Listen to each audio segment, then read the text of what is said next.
Acción, tu revista mensual de cine y series, con los mejores estrenos de cine, fichas y reportajes coleccionables, series de televisión y 8 pósters todos los meses.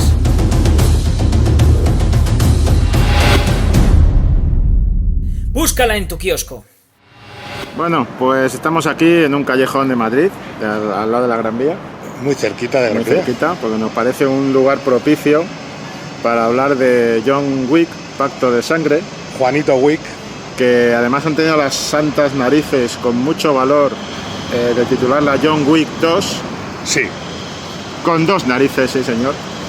¿Para qué andarse con tonterías? Nada, John Wick 2, pero que se puede ver completamente independiente de la primera. Y que además hay muchas cosas que decir de ella, muchas cosas buenas. Todas buenas. Muchas cosas buenas. Y malas, ninguna. Ninguna mala. Creo que con esto ya, si de alguien hecho, está aburrido, pues se puede ir a otro lado. El modelo es el modelo de secuela perfecta.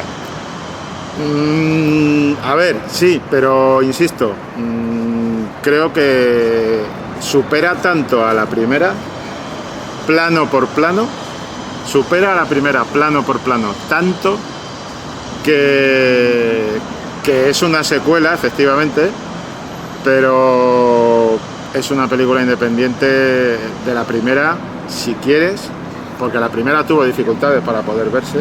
Sí, en España gracias a Netflix. La primera es recortada, muy buena, es muy buena, pero creo que esta supera a la primera por distintos motivos, tienen más pasta y tal. Claro, y sobre todo se le nota un montón.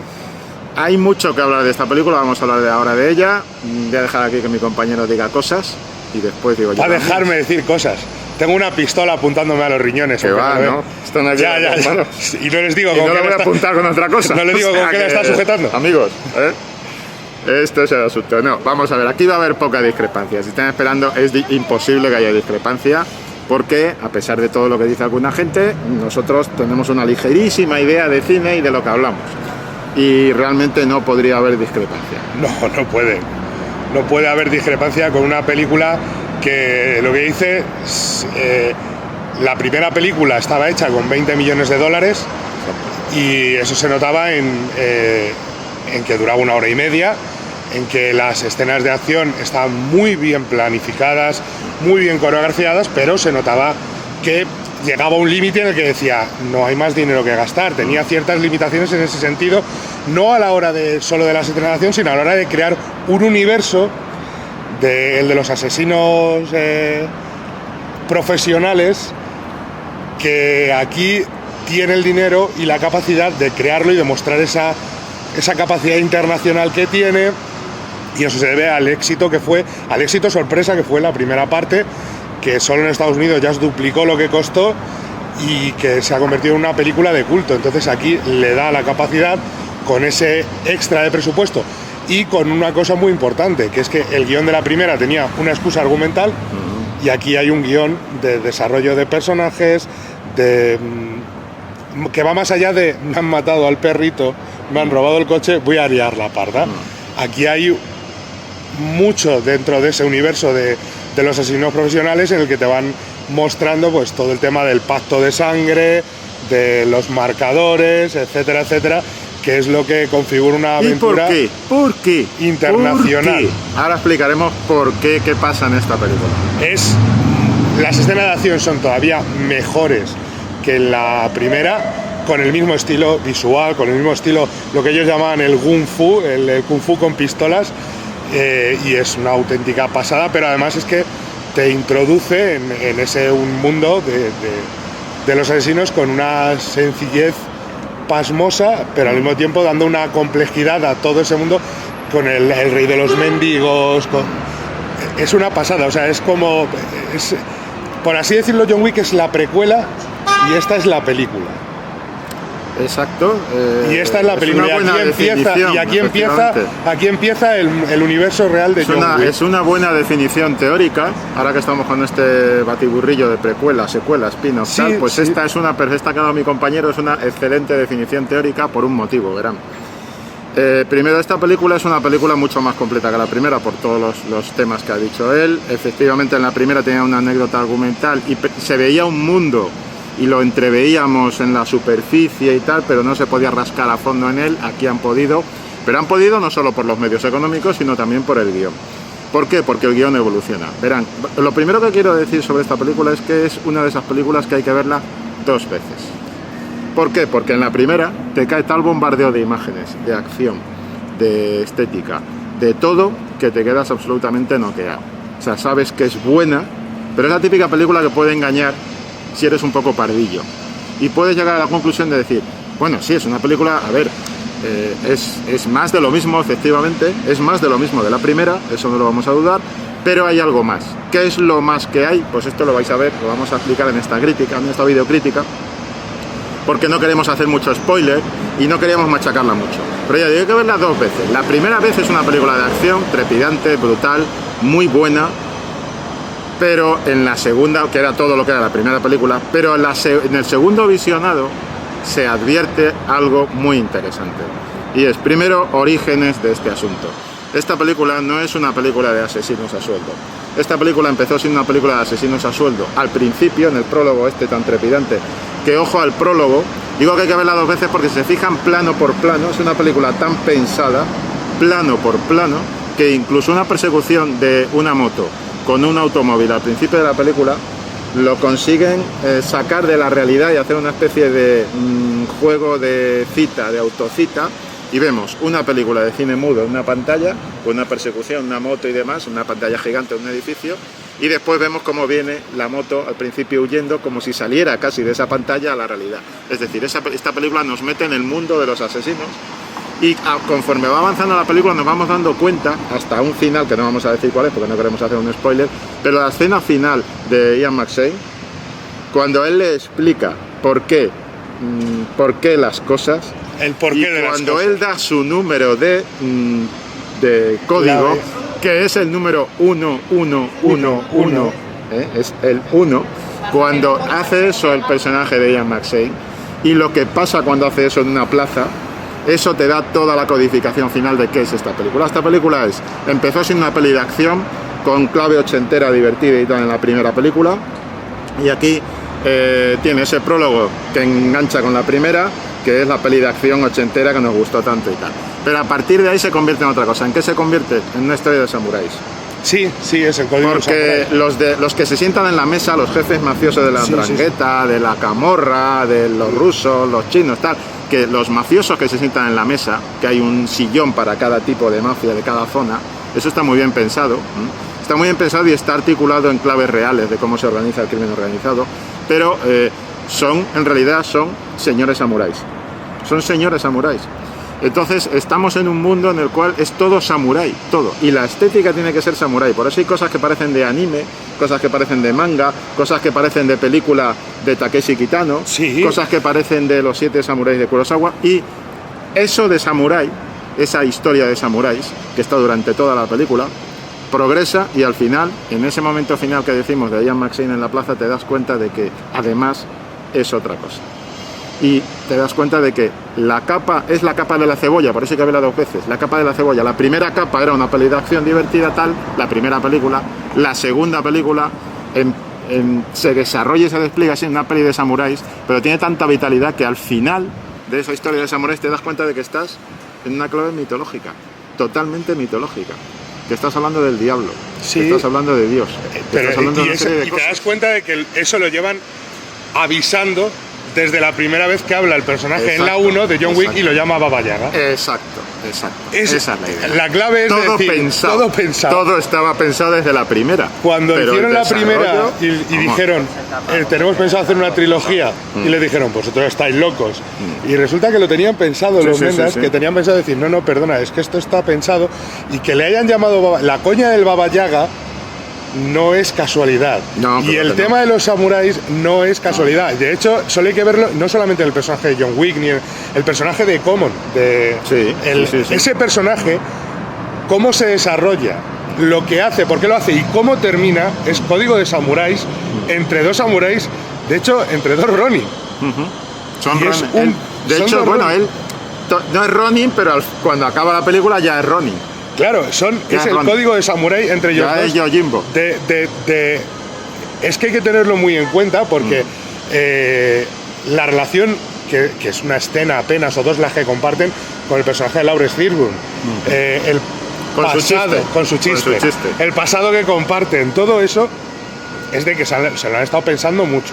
Y aparte de todo eso, tiene una sensación, sí, es homenaje al cine ochentero, pero el cine ochentero no tenía estas escenas, estas coreografías de acción. Porque ahora viene la segunda parte. La segunda parte es que es homenaje al cine ochentero, pero la raíz de todo esto, aparte de la clave samurái y de la clave de religión, mitología que tiene, hay que buscarla en una película de Lee Marvin, en las películas del personaje de Richard Stark, la de Lee Marvin, la que hizo después Mel Gibson, La de A quemarropa. A quemarropa, y que después intentó hacer Jason Statham y le hicieron la faena de meterle a Jennifer López, se tituló Parker.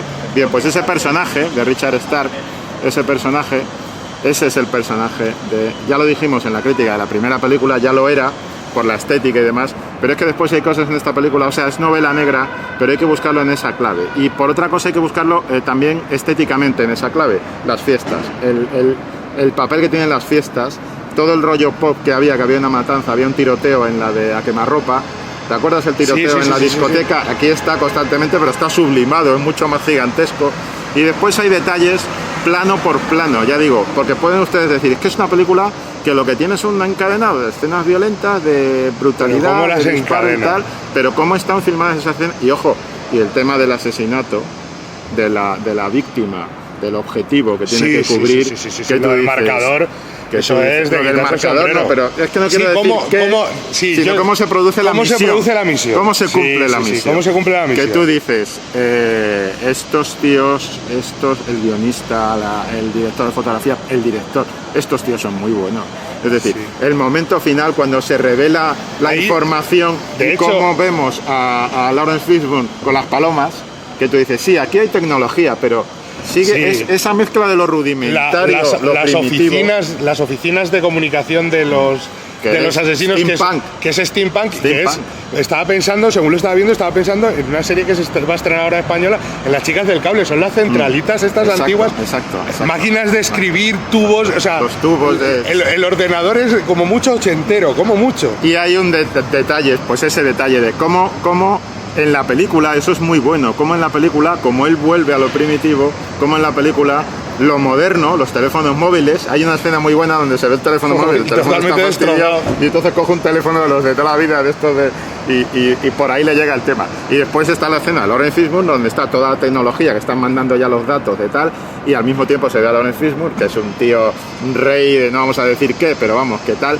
El tipo de personaje de Lawrence Fishburne con sus harapos y sus trapos, y el tío llega con sus palomas y suelta las palomas, que es la información. O sea, cómo la película va avanzando desde lo más moderno con la música y tal hasta lo más primitivo, vamos. Espero que hagan la tercera prontito, porque la tercera puede ser garantizada. La tercera puede ser épica, pero para que se hagan una idea, y esta ya lo es. Según la veía, estaba diciendo, salvando todas las distancias de diferencia entre directores y demás, estaba diciendo, cuando completen la tercera, esto va a ser lo más parecido que vamos a poder ver en un cine a la trilogía del Caballero Oscuro de Christopher Nolan. Porque tiene el mismo recorrido.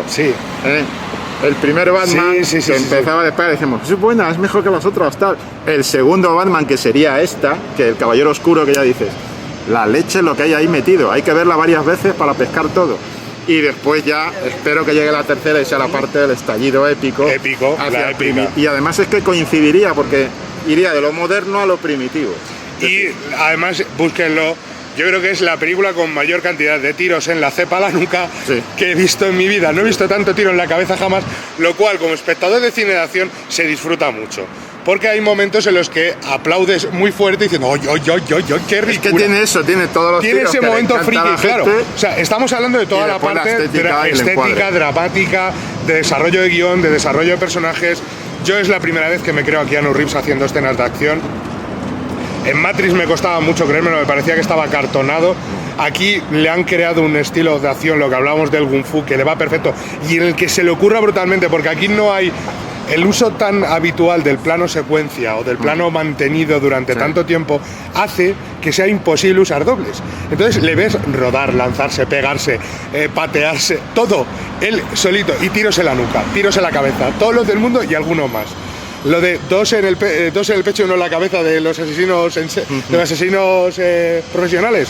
Justo que hay un momento que tiene a 5 tíos rodando por los suelos. Pum, pum, pum, pum, pum. Y hay uno allí que le ves que se está levantando al fondo del plano, que el hombre está ya maltratado completamente, pero todavía levanta la cabecilla el tío, pim, pim, pim, con tranquilidad, sin precipitarse. Y ya cuando la última ya llega y hace ¡placa! Y te carga el tío. O sea, tú dices, no deja ni uno, macho. Y además consciente Tremendo. de que ha creado, de que tiene una propia mitología. Sí. No solamente con todo el tema de Baba, sino con las bromas internas. Lo del lápiz. Por fin me explican lo del lápiz bien, visualmente, para que usted lo vea. Mató a 3 tipos con un lápiz en un... bueno, pues sí, es verdad, lo hizo. De hecho, ¿Cómo lo hizo? Hay una frase de diálogo que dice, probablemente toda la leyenda que hay de este hombre brutal y tal esté dulcificada. Sí, está dulcificada. Y después te lo enseñan durante el resto de la película porque está dulcificada. Sí, está dulcificada. Todo lo que te han contado... No, hombre, todo eso son leyendas. Todo lo que te han contado... Y un ritmo brutal. Todavía es... El ritmo no es bumba, bumba, bumba, no. La pausa... Llega en el momento adecuado. La pausa y la acción. Hay la llegada a Nueva York, el regreso a Nueva York a mí me encanta porque está hecho con un montaje impresionante. Sí, el esto me lo podían haber contado de otra forma y no. Está muy bien contado. Está muy bien contado. Frank Conero, que sale 5 minutos como mucho. Frank Conero. Ian McShane. Bueno, la presencia de la mayorata de la película. Claudia Grini, que impresionante. Es una película muy buena, pero además es muy buena porque está absolutamente pensada plano por plano. Hay un momento, incluso los momentos más sencillos, cuando el antagonista, por decirlo así, el mafioso, habla con él y se ve que hay una estatua gigantesca detrás de él, blanca, y dos filas de estatuas a los lados, y está el otro minimizado detrás de la estatua mítica. Te está hablando ya, te está introduciendo esa mitología religiosa que hablábamos al final y demás. Eso te lo introducen en ese plano y es un plano simplemente de un tío hablando con otro. Y el sentido del humor sarcástico que tiene, por ejemplo, el personaje de la asesina Ruby Rose, que es más sacado de TV o de anime imposible, asesina muda que habla con lenguaje de signos media película y que de repente... Y la exposición de no sé qué del alma, la exposición de no sé si no, los secretos del alma, la mirada del alma, y están ahí dándose leña como animales. Y después... O lo del metro, cuando están en el metro... si ven, avisen corriendo a agentes de la MTA si ven alguna actividad sospechosa. Y están los otros pegándose de tiros. Y chistes, guiños. Sí, guiños de humor puro, muy inteligente. Por muy ejemplo, de sarcasmo. El guiño del cancerbero. Sí. Está el cancerbero frente al cancerbero. Hay un plano muy bueno del tipo que recibe a la gente en el hotel y el perro de John Wick. Los dos cancerberos frente a frente. Es que mirándose y después ese cambio cambia, ese plano cambiará y al final se les ve a los dos uno al lado del otro, los dos, hombre, son las puertas del infierno. Claro, juega con eso. Está jugando con mitología constantemente. Constantemente, y además sin en ningún momento señalar con el dedo y decir esto es. No.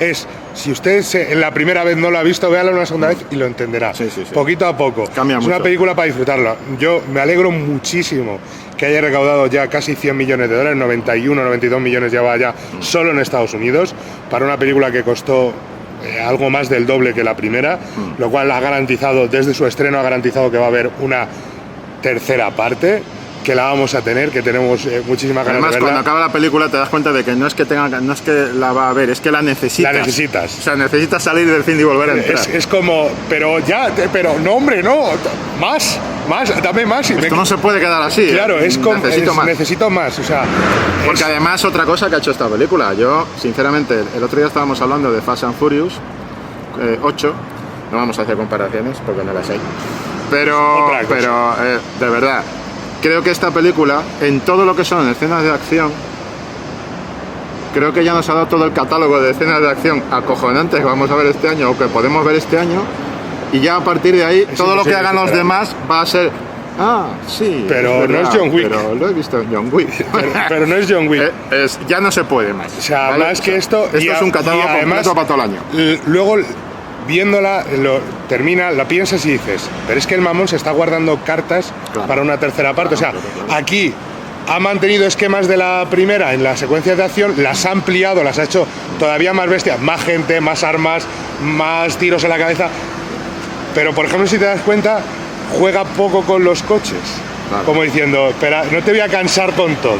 Dame tiempo que todavía hay muchas cosas que enseñarte. Y es como, lo tienes muy pensado, muy estudiado y muy concreto todo lo que vas a darme. Pues a nivel puramente personal, con lo cual este ya no es objetivo, es que cuando el tipo llega, hay una parte en Roma, y el tipo llega en Roma, hay unas escenas por la noche en Roma, con la calle mojada, los ladrillos estos del suelo y tal, y es que yo estaba en Roma, es que estaba oliendo Roma. Es que estabas en Roma, es que te mete en Roma. Yo no sé, la forma en la que pone la cámara, la forma en la que te sitúa, en una escena tranquila, que es el tío andando por Roma. O sea, no estamos haciendo... Es que te mete en Roma. Es que si de repente hay algo que salta polvo, es que te llega el polvo. Es que cuando entra en el sitio este de los mendigos, tú dices, tela marinera. La escena cuando está preparando lo de Roma, lo de el trabajo en Roma, sí. Un trabajo en Italia, cuando está preparándolo, el asunto de los 3 sitios que visita, tan distintos, para buscar el equipo de demás, o sea, la librería, la sastrería y la nomenclatura de cada cosa. Y la nomenclatura de cada cosa. Sí, o sea, vengo a buscar, vengo por una cata. Todo ese tipo de cosas, lo de cuando le está diciendo cómo queda el traje, de noche, 2 de noche y otro de día. Muy bien, campeón. Revestimiento... Son dioses y demonios, en definitiva. Revestimiento táctico. O sea, todo eso que salía en el tráiler, cuando lo ves dentro de la película tiene todavía más sentido, es como... Estás diciendo, la que vais a liar aquí es muy parda y lo que estáis contándome... Pero aparte de eso, insisto, esa es la capa de la cebolla que todos queremos comernos, que queremos disfrutar, que el sabor, que tal. Pero es que debajo de eso hay una escuela de cine en esta película. Son tíos muy Hay inteligentes. una escuela de cine. Te digo, la presentación de esos tres. La presentación de esos tres y la preparación del héroe mitológica, del héroe recibiendo las armas para enfrentarse a la tarea imposible de toda la tradición mitológica griega. O sea, es Hércules, es Perseo acudiendo y recibiendo los dones para... Pero ahí fíjate que te ponen en secuencias que serían una castaña hechas consecutivamente, cronológicamente. Claro, porque sería un rollo repetitivo. Juegan mucho con el montaje alternativo. Juegan mucho con una forma de montaje alternativa ahí, que después se aplican en el retorno, a Nueva York. Y dicen, esto hay que contarlo, pero hay que contarlo rápido, bien y eficaz, fluido, bien. Pero es que ese montaje después te cambia. Y cuando se produce la ejecución, cuando se produce la primera ejecución, por decirlo así, en Roma, ahí te das cuenta de que es otro ritmo completamente distinto. El momento pausa en el que se toman la ginebra y el bourbon, que tú dices, ¿y por qué ginebra y bourbon con este y no con el...? Porque es que es distinto, es que como ha dicho mi compañero, ellos dos son dos samuráis. Dos samuráis. Cuidado. Y hay un código entre ellos y lo otro es otra cosa, claro, ahí está la clave. Está pensado en los momentos de pausa, o sea, es como maneja el ritmo completamente y acaba en los primeros planos de Ian McShane, que dices... Y tiene una cosa que a mí me ha gustado mucho, general, primer plano, que hay un detalle que es lo que decías antes, que no podemos comentar del trabajo en Roma, del trabajo en Italia, que no podemos comentar, pero que además, y que vuelve también al tema en parte de la mitología, encuadra la película en momentos, en determinados planos, con el cine de terror. Sí, claro. La casa ardiendo, por supuesto. El tema del trabajo en Italia, cómo termina el trabajo en Italia, ese plano es cine de terror. El sexo y la muerte. La bajada al sótano. El sexo y la muerte. Son planos de cine de terror porque al crear su propia mitología, lo que dices tú son demonios y es la entrada al infierno. Y eso, de alguna forma, tiene que estar visualmente representado con cine de terror. El plano de John Wick con el perro y la casa ardiendo al fondo. Con el árbol. Con el árbol. Eso es cine de terror puro. Eso es... La bajada... Es una revelación, es una epifanía. Claro, la bajada, cuando él baja al inicio de la película, al sótano, a volver a tapar su pasado, ese plano es de cine de terror. Igual que el plano de Roma. Todo eso, o sea, lo encuadra en que él tiene claro, los directores tienen claro que esta película, al tener esa mitología tan fuerte de, por un lado, samuráis o código de samuráis y demás, y por otro, el descenso a los infiernos y el infierno, las puertas del infierno y demás, tiene que tener un pequeño componente visual desconcertante para el espectador, como de otro tipo de género, para que sepa que el viaje que está emprendiendo John Wick no es precisamente un paseo por el campo. Por mucho que John Wick sea Baba Yaga, no es un paseo por el campo. En el infierno hasta Baba Yaga tiene que tener miedo. Y eso es muy bueno, tío. Eso es de director de escuela de cine. Pues es lo que dices tú, el detalle de lo que hago con mis armas y mis cosas, lo que destapo y lo que después tapo y lo que pasa después de que lo tapo, eso es el suplicio de Tántalo. Sí. Este tío quiere y no llega, nunca le dejan. Es un suplicio infernal, porque el tío está ahí llegando, pero no llega, nunca va a llegar. Entonces dices, es que esto es la profundidad que tiene. O sea, no olviden que esto sea una película de pumba. No, hay un montón de eso. Pero es que debajo de eso, que es lo que le reprochamos a mucho cine de acción actual, es que no hay un sustento. Ese sustento que sí lo estamos viendo en las series de televisión, ese trabajo de sustento argumental de las escenas de acción no se está produciendo en el cine, salvo en John Wick. Porque, si quitas ese sustento, se te queda todo en pumba. Que no te lo tienen que dejar, que no aparece ningún personaje diciéndote no hay John diálogo, Wick, sufres mucho por tu mujer, ¿no? John Wick habla poco. Miren, John Wick habla muy poco. Claro, pero... Porque, además, de hecho, ¿cómo acaba lo del museo? Lo de que se pide el otro. Siempre fue un hombre de pocas palabras, es como te has dejado con la palabra en la boca. Yo pongo un ejemplo. En Fast and Furious 8, que es una peli de acción, en un momento dado se pone a dar la chapa Charlize Theron y tú dices, ¿por qué hablas tanto, tía? No hables tanto, ¿qué me estás contando? ¿Qué cocodrilo de qué? O sea, es cuando un guionista, como si recibiera la idea de no estoy siendo lo suficientemente profundo. No, es que esta película es muy profunda con imágenes. La idea del cancerbero es una imagen. La idea que ha dicho él del tío abriendo y cerrando el agujero es una imagen. No hay una sola palabra, ni un solo diálogo en esa idea. Los planos de cine de terror, el camino al infierno, todo eso son ideas. Claro. No tiene que explicarlas. No hay que explicar, no hay que... Si tienes que explicar lo del cocodrilo, ahórratelo. Que John Wick sufre por la pérdida de su mujer y ha querido abandonar el mundo por una mujer.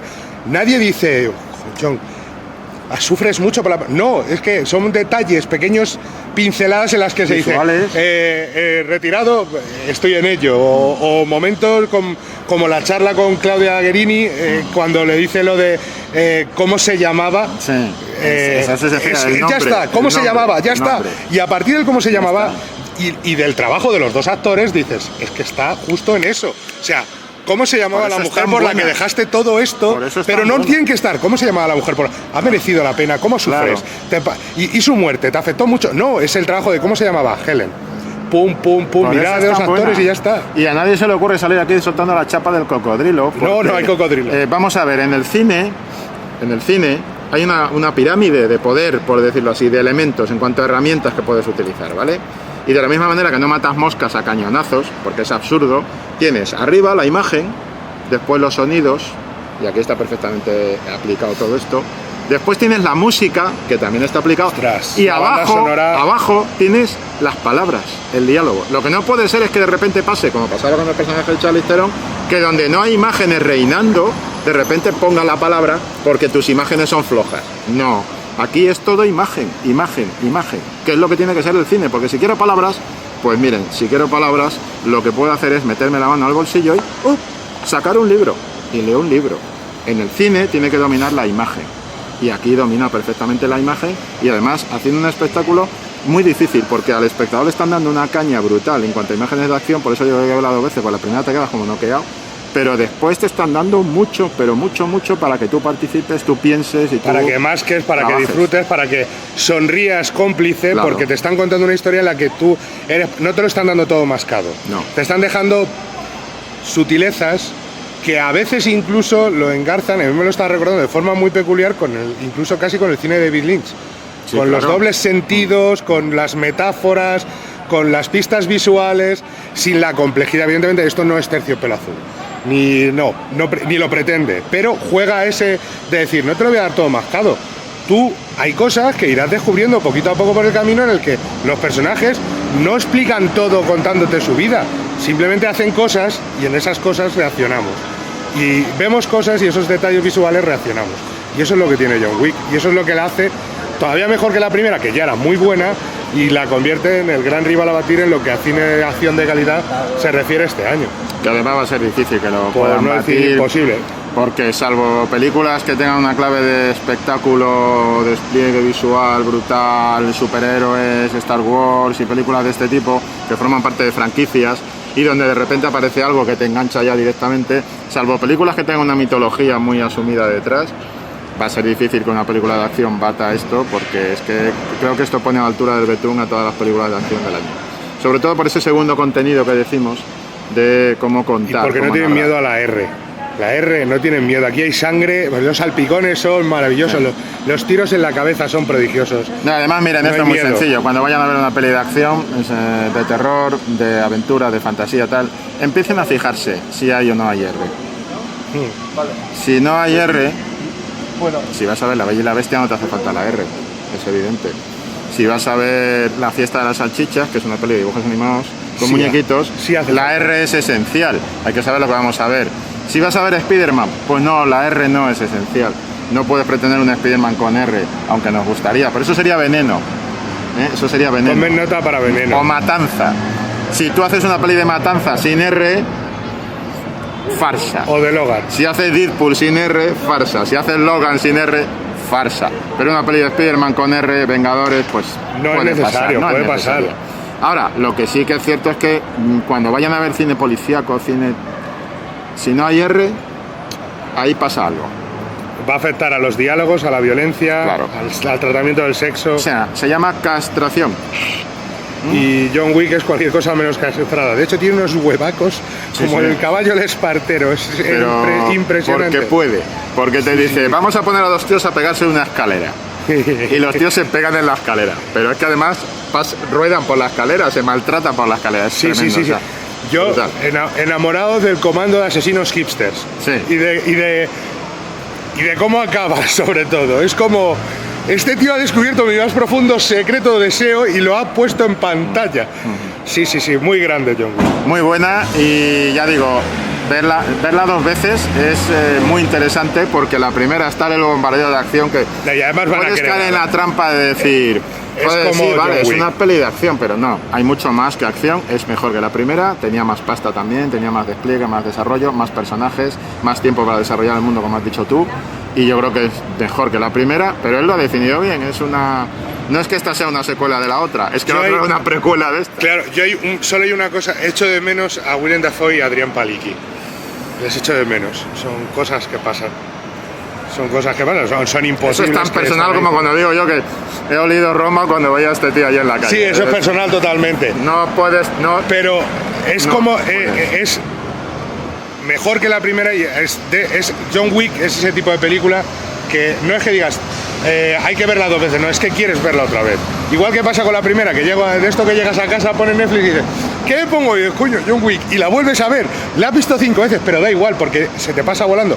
Pues igual con esta, porque sabes que vas a disfrutarla por un lado y que además vas a pescar por otro, y eso está muy bien. No, además es que yo recuerdo que cuando yo veía John Wick, la primera, y después vi a esta de Denzel Washington, la que se basaba en la serie de televisión, la del tío que está leyendo. Equalizer.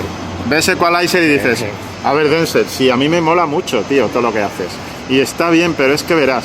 Me cuentas muchas penas. ¿Qué te falta? Algo que tenía John Wick. Algo que tenía John Wick. Bien, pues esta lo hace constantemente, lo hace muy bien. Esa alternancia de ritmo pausado y aceleración. Pausado y aceleración. Es una lección de ritmo en el cine, una lección de montaje, de distintas formas de montaje. En fin, a mí me ha parecido la típica película que deberían verse la gente que quiere hacer acción antes de tener la osadía de narrar acción en el cine. Ver esto y decir, bueno, vamos a respetar un poco. ¿Por qué no empezamos contando una historia intimista de un abandono sentimental y ya después ya nos meteremos con los tíos? Porque la manera, y eso sí, el intimismo, lo que decía él, a base de fotos. O sea, un tío mirando una foto es más que suficiente para explicarte todo lo que está sintiendo ese personaje. Un tío abrazando el colgante, el collar, es más que suficiente para contarte todo lo que siente ese personaje. No necesitas más, no necesitas palabras. O sea, ¿cómo se llama el perro? Eso es buenísimo. Eso es buenísimo. ¿Cómo juega con eso? Es una declaración de principios. Es decir, ¿cómo se llama el perro? Es pedir la palabra. Es pedir, ponle un nombre al perro, y el tío dice, no, el perro no tiene nombre. Claro. Colega, no me toques las narices. El perro es un perro, no tiene nombre. ¿Qué quieres? ¿Que te ponga palabras a lo que te estoy dando en imágenes? No. No necesita. Es así. Así que nada, bueno, lo vamos a dejar aquí, que tenemos 34 minutos de vídeo. Vale, y aquí no hemos tenido que ir a rescatar coche ni nada. No ha habido rescate de coche, pero hemos disfrutado muchísimo. Así que nada. Vayan a verla, yo recomiendo verla 2 veces. O 3. Con eso ya es todo. y una muy buena película. Sí, es una de las películas de acción del año y de los últimos años, por Y no una decir de las mejores películas en general del año. Sí. Yo la pondría fácil entre mis 10 favoritas del Puede año. entrar, hombre, queda mucho año, pero puede entrar. Ahora mismo está claramente en el... A ver, para el tipo de cine que nos gusta, para Sí, el tipo hombre. de cine que les gusta a ustedes o no estarían viendo esto, entre las 10 del año casi seguro. Va a ser muy difícil que haya está material de Logan, este tipo. Logan y esto. Claro. O sea, ahora mismo... De este estilo, ahora mismo Logan y en esto. esta línea, Logan y esta. O sea, que esto es así. Bueno, que nos vemos. Hasta pronto. Hala, hasta luego.